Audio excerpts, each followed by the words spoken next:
পাটিসাপটা করছি। এই যে চালের গুঁড়ো ছাড়াই সুজি আর ময়দা দিয়ে দুধ দিয়ে একটু অল্প চিনি নুন দিয়ে গোলাটা করেছি। আর এই যে এইখানে নারকেল ছাই মেরিয়েছি, পুর করেছি, এতে কাজু কিশমিশ আর খেজুরে গুড়ের পাটালি দিয়ে করেছি। অনেকে অনেক রকম করে করে, কেউ ক্ষীর দেয়, আবার কেউ দেয় সন্দেশ, অনেকে অনেক কিছু দিয়েই করে, কিন্তু এই নারকেলের মতো স্বাদ কিন্তু আর হবে না।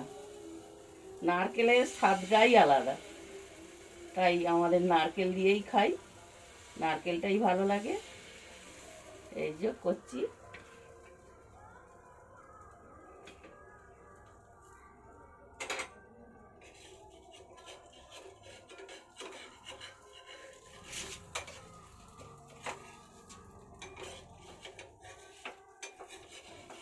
তো আপনাদের যদি ভালো লেগে থাকে একটা লাইক শেয়ার আর সাবস্ক্রাইব করবেন।